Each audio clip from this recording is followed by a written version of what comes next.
Israel Hamas युद्ध से जुड़ी आज की एक और सबसे बड़ी खबर यह है कि गाजा में अब आईडीएफ ने कई अपने टैंकों की संख्या घटा दी है। हमास के एंटी टैंक रॉकेट से आईडीएफ के टैंकों को नुकसान को लेकर यह खबर है। आपको बता दें, मरकावा टैंक पर भारी पड़ रहा है अल यासीन रॉकेट और ईरानी मीडिया इसको लेकर क्या बड़े दावे कर रही है।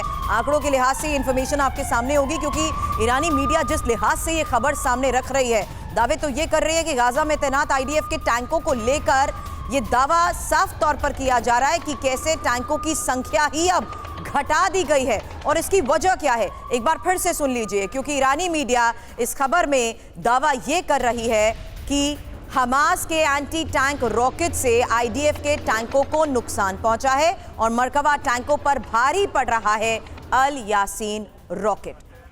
अब ये कुछ फिगर्स आपके सामने रखती हूं तारीख के साथ, क्योंकि इसको लेकर ईरानी मीडिया दावा क्या कर रही है। टैंक 3 नवंबर, तारीख आपको बता दूं 3 नवंबर, जबकि टैंक की संख्या बताई जा रही थी 383। और अल यासीन से जिस तरीके से हमलों को अंजाम दिया जा रहा है, खतरा बढ़ता गया टैंक पर, इसलिए 3 नवंबर को जो टैंकों की संख्या 383 थी वो 8 नवंबर को घटकर 295 बताई जा रही है। तो जिस लिहाज से ये दावे किए जा रहे हैं उस पर चर्चा से पहले हमास के अल यासीन रॉकेट के बारे में भी जानना बहुत जरूरी है कि आखिर ये रॉकेट इतने खतरनाक क्यों है। ये जानना और समझना भी बहुत जरूरी है, क्योंकि ये anti tank rocket propel grenade से लैस बताए जाते हैं और हल्का होने की वजह से इन्हें चलाना भी बहुत आसान होता है। हालांकि शैलेंद्र सर, मुझे लगता है इसके बारे में आप ज्यादा बेहतर बता पाएंगे, क्योंकि जिस तरीके से इसको रखकर, कंधे पर रखकर गोले दागे जाते हैं, इजरायली टैंक के खिलाफ इसे जिस तरीके से इस्तेमाल किया जा रहा है, जाहिर सी बात है ये मैसेजिंग जरूर इस वक्त दी जा रही है शैलेंद्र सर, लेकिन युद्ध में जिस तरीके से इसका इस्तेमाल होता हुआ नजर आ रहा है, ईरान बैक सपोर्ट की तो बात करते ही आए हैं हम, ये उसका एक और सबूत। ये कहना कि कोई टैंक अटैकेबल होगा ही नहीं तो मैं शायद झूठ बोल दूंगा। ओके, ये नहीं है। मरकवा टैंक अपने में स्टेट ऑफ आर्ट है, इंटेलिजेंस, आर्टिफिशियल इंटेलिजेंस है, वो कुछ हद तक रॉकेट और ग्रेनेड्स की मार सह सकता है, ये सब अच्छी बात है।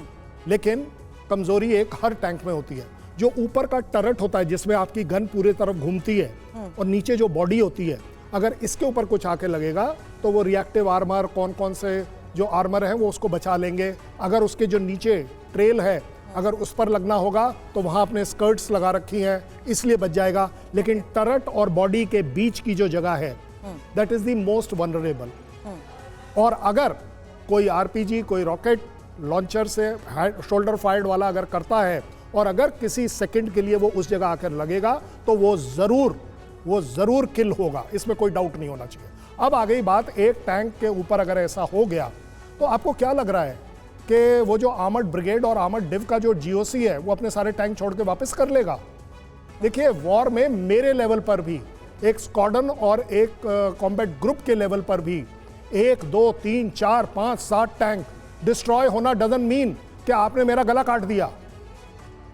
मैं आपको बड़े समझदारी से बता रहा हूं, कैजुअलिटी एक्सेप्ट करना फौज का सिखलाई है, फर्ज है, रियलिटी है, और हम इस रियलिटी से कभी मुंह नहीं मोड़ेंगे कि 1 ऑड टैंक जरूर किल हो पाएगा। ऐसा कोई नहीं तरीका है कि कोई भी नहीं होगा। आ गई बात कि टैंक कम किए जा रहे हैं, क्यों? क्योंकि अब बिल्टअप एरिया स्टार्ट हो गया है, हर जगह टैंक नहीं जा सकता। You will find it very difficult, क्योंकि सड़कें संकरी हो रही हैं। आप गाजा पट्टी के कुछ सड़क देखिए अंदर, उसमें कार नहीं चल सकती, लोग पैदल ही चलते हैं। सो ऐसी जगहों पर टैंक लगाने का फायदा क्या है? आप अपने आप को और ज्यादा एक्सपोज कर रहे हैं। समझदारी इसमें होती है कि टैंक को ओपन एरिया, रूरल एरिया, जैसे फेंस पार करने के बाद आप जब गाजा पट्टी में आए, आपने दबा के टैंक इस्तेमाल किए, उससे पहले आपने एयरफोर्स इस्तेमाल करी। अब बारी है पैदल सैनिकों का, जो छोटी गाड़ियों में अंदर जाएंगे, पैदल जाएंगे।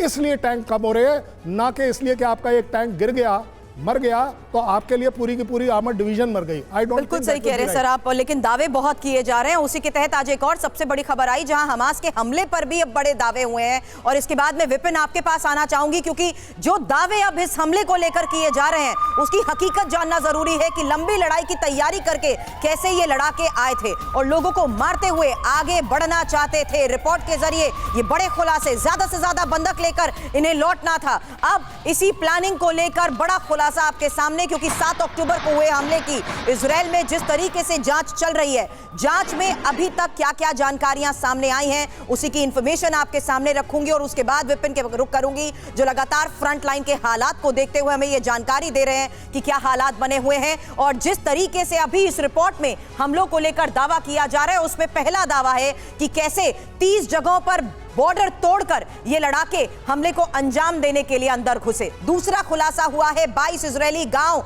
इनके टारगेट पर थे। तीसरा खुलासा हुआ है 24 किलोमीटर तक अंदर जाने की इनकी ये पूरी प्लानिंग थी।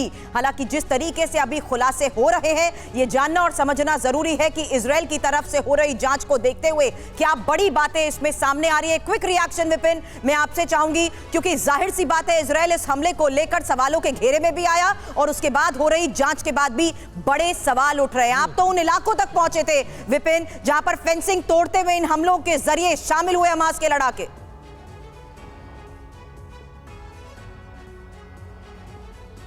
जी बिल्कुल, इस समय जो हालात बन रहे हैं उसमें तरह तरह के आरोप लग रहे हैं। देखिए, शिफा अस्पताल को लेकर अलग आरोप लग रहे हैं, हमलों को लेकर अलग आरोप लग रहे हैं, बच्चों पर हमलों को लेकर अलग आरोप लग रहे हैं और यहां तक कि जो फ्यूल सप्लाई है उसको लेकर भी अलग आरोप लग रहे हैं। बहुत सारी तरह की यहां पर कहानियां हैं, लेकिन एक बात सत्य है कि मानवता तार तार हो रही है दोनों तरफ से आज की तारीख में। बेशक पहले युद्ध जो है वो हमास की तरफ से छिड़ा गया, लेकिन आज की तारीख में इजराइल कुछ भी टॉलरेट करने को तैयार नहीं है। इजराइल का सिर्फ और सिर्फ एक एजेंडा है, हमास के लड़ाकों को खत्म करना। यही वजह है कि चाहे मैं समंदर के किनारे मौजूद हूं, चाहे जब मैं फेंसिंग के किनारे गया, जब मैं बॉर्डर्स के किनारे गया, हर किनारे पर मैंने वो तत्परता देखी है, मैंने वो जल्दबाजी देखी है और मैंने वो ऑपरेशन देखा है जो ये बता रही है कि इजराइल बुरी तरह से आहत हुआ है और इजराइल का एजेंडा, मोटिव, सब कुछ बहुत ज्यादा क्लियर है कि हमें तब तक नहीं रुकना है जब तक हमास के लड़ाकों का खात्मा ना हो जाए। उसी की तरफ आगे बढ़ रहे हैं। नॉर्थ गाजा से लगभग समाप्ति हो चुकी है और पूरी युद्ध अब गाजा सिटी में आके सेंट्रिक हो चुकी है। लेकिन इस रिपोर्ट में दावे ये भी किए जा रहे हैं कि इजराइल पर हुए अब तक के सबसे बड़े हमले को अंजाम देने के लिए हमास के लड़ाकों ने बड़ी तैयारी कर रखी थी। उनके पास बेहद घातक हथियार थे जिन्हें चलाने की उन्हें बाकायदा खास ट्रेनिंग भी दी गई। किस तरीके से बड़े खुलासे इस रिपोर्ट के आधार पर हो रहे हैं, उसी बारे में इंफॉर्मेशन, क्योंकि सबसे पहले जानिए क्या ट्रेनिंग लेकर ये हमास लड़ाके आए थे।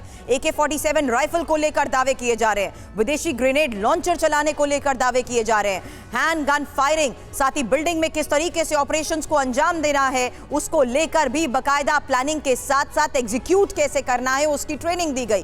अंडरग्राउंड एनकाउंटर, निगरानी सिस्टम, और ये प्रोफेसर अमिताभ दावे तो पहले दिन से किए जा रहे हैं जिस तरीके से हम लोग को अंजाम दिया गया कि ये सब कुछ प्री प्लान था। और उसके बाद तो हमास ने आकर खुलकर ये खुलासा कर दिया कि इस बार जिस तरीके से हमले को अंजाम दिया है इजराइल ने ये सोचा भी नहीं होगा। और अब दावा तो ये भी कि हमारी लंबी लड़ाई करने की ये तैयारी है।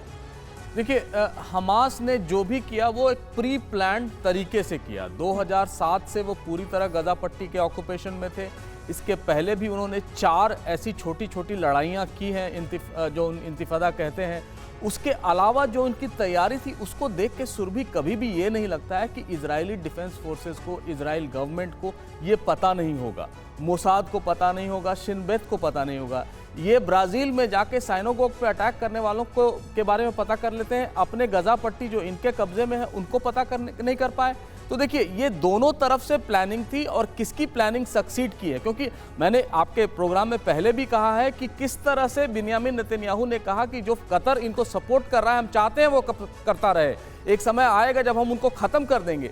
लेकिन हमास तो ख़त्म हो जाएगा, इसमें कोई शक नहीं है, लेकिन हमास के बाद क्या होगा? इसके पहले भी हमने अमेरिका में देखा है कि उन्होंने सद्दाम को ख़त्म कर दिया, उसकी सुन्नी फोर्सेज जो थी उनको ख़त्म कर दिया, लेकिन जब वहाँ शिया जब पावर में आ गए तो आईसिस खड़ा हो गया। ये प्रॉब्लम इजराइल के लिए ख़त्म होने वाली नहीं है। और जिस तरह से अमेरिका ने उनको डिप्लोमेटिक और मिलिट्री शील्ड दिया है कि अंदर तुम देख लो बाहर हम देख लेंगे, उस तरह से ये वॉर जब आगे बढ़ेगा, जितना डिले होगा सुरभि, लोगों का पेशेंस, ह्यूमैनिटेरियन क्राइसिस ये बढ़ती जाएंगी। और जो अभी तक लोगों का सपोर्ट है पूरे दुनिया में, अमेरिका में, वो धीरे धीरे कम होता रहेगा। कोई भी 4000 बच्चों के अगर शव देखेगा या उनके बारे में सुनेगा तो कोई भी दर्दनाक जो स्थिति है उसको देखकर कोई खुश नहीं होगा, चाहे वो इजरायली ही हो और अगर यही है तो आप देखिए ना, पिछले 2 साल से कितने अच्छे से आप यूक्रेन रशिया वॉर कवर कर रही जी। हैं। उस 2 साल में यूएन के हिसाब से सिर्फ 9700 सिविलियंस मारे गए हैं। यहां अब तक 12,000 सिविलियन मारे गए हैं, 4,000 बच्चे मारे गए हैं। और ये एक प्रेसिडेंट होगा। हम सब आईसीसी की बात करते हैं। आईसीसी एक वॉर अगेंस्ट ह्यूमैनिटी भी एक कदम उठाने को कहता है कि अगर वॉर अगेंस्ट ह्यूमैनिटी हुई तो क्या करेगा, उसमें आईसीसी इसको नोट करेगा कि नहीं करेगा। Benjamin Netanyahu, sir any war is Yoav against Gallant, humanity यही होता है, क्योंकि आम सिविलियंस तो उसकी चपेट में आते ही हैं। और अब भी देख लीजिए किस तरीके से जो तथ्य दुनिया के सामने रखे जा रहे हैं, उसमें ये साफ तौर पर नजर आ रहा है कि किस तरीके से बच्चे, महिलाएं और आम नागरिक इसकी चपेट में आ चुके हैं। ऑन दी अदर नोट, मैं शैलेंद्र सर आपसे एक जवाब इस बात को लेकर समझना चाहूंगी, क्योंकि अगर आईडीएफ ये दावा करता है कि गाजा पट्टी को 2 हिस्सों में बांटने के साथ साथ नॉर्थ गाजा उसका सबसे पहला स्ट्रैटेजिकल मूव था, ध्वस्त करते हुए हमास के उन ठिकानों को, क्या यह भी स्पेक्युलेट करना सही नहीं होगा कि कहीं ना कहीं हमास अगर उस इलाके से ही, सिर्फ नॉर्थ गाजा से ही हट गया है या उसे हटाने में ये कामयाब हुए हैं, तो क्या कहीं और वो रिलोकेट नहीं हो गया इन्हीं आम ह्यूमंस और सिविलियंस की आड़ में? मैं किसी की भी इस बात पर एग्री ज़रूर हो जाऊंगा कि अगर आपने हमास को ख़त्म कर दिया गाज़ा पट्टी से तो इजराइल की प्रॉब्लम ख़त्म नहीं होगी, क्योंकि हमास और वो टेररिज्म हमास नहीं है, वो सिर्फ इजराइल के खिलाफ नहीं है, ये एक सोच भी है। इस सोच को मार पाना अपने आप में इम्पॉसिबल होगा, ये मैं ज़रूर मानूंगा। लेकिन क्या मैं 8 तारीख को आईसीसी में जाना चाहिए था, मुझे यूएन में जाना चाहिए था, या करना क्या चाहिए था? देखिए, गलत ज़रूर लगता है लेकिन सच्चाई से फेस करिए। हमास तेरी औकात थी उस दिन 40 बच्चों का कत्लेआम करने की, कोल्ड ब्लडेड किलिंग। मेरी औकात है इजराइल की कि मैंने वो पिन पॉइंटेड बॉम्बार्डमेंट करी है अभी तक, जिसमें अनफॉर्चुनेटली, मैं तो ये भी कहने को तैयार हूँ, अनफॉर्चुनेटली किसी ने आज तक 40 मरने को अनफॉर्चुनेट कहना शायद ठीक नहीं समझा, वो जो रेप हुए उनको ठीक नहीं समझा, उन मरी हुई महिलाओं के साथ जो बर्बरता करी गई उसे सॉरी कहने के लिए, फील करने के लिए इंसानियत नहीं दिखाई गई। और आज हम दुहाई दे रहे हैं 11,000 लोग मारे गए, दुख की बात है। लेकिन इन 11,000 के साथ वो 1400 भी मारे गए हैं, वो 240 जाने जो अटकी हुई हैं तुम्हारे पास होस्टेज के तौर पर, क्या वो नहीं मारी गई हैं? वो जो 385 डिक्लेयर्ड सोल्जर मारे गए हैं, ये आपकी वॉर है, ये आपकी टेररिज्म का रिजल्ट है। देखिए, हम सब लोग बड़ी जिम्मेदारी से इस बात को इवैल्यूएट करना चाहिए कि पाकिस्तान टेररिज्म कर रहा है या लड़ाई कर रहा है। टेररिज्म कर रहा है। इस समय ईरान, पैलेस्टीन क्या कर रहा है? अगर वो टेररिज्म नहीं कर रहा तो इन्हें निकालो, इनकी क्यों सुन रहे हो? ये अल शिफा हॉस्पिटल में सारे के सारे जो एडमिटेड 700 लोग हैं, वो गन क्या कर रहे हैं उनके साथ? वहां से फायर आ क्यों रहा है? मैं ये जानना चाहता हूं। ह्यूमैनिटेरियन की बात हो रही है, आईसीसी की बात हो रही है। वो जो हो गया उसके लिए किसी को सॉरी बोलने की जरूरत नहीं पड़ रही, उसके लिए एक शब्द बोलने की जरूरत नहीं पड़ रही। आप 4,000 बच्चों को बताएंगे, आप 11,000 लोगों को बताएंगे। मैं एज अ फौजी बोल रहा हूं, गलत कर रहे हैं आप, और अगर आप गलत कर रहे हैं तो इसके लिए मैं आपके हाथ नहीं जोड़ने वाला, ये गारंटी ले लो। And this is the character of Israel. देख सको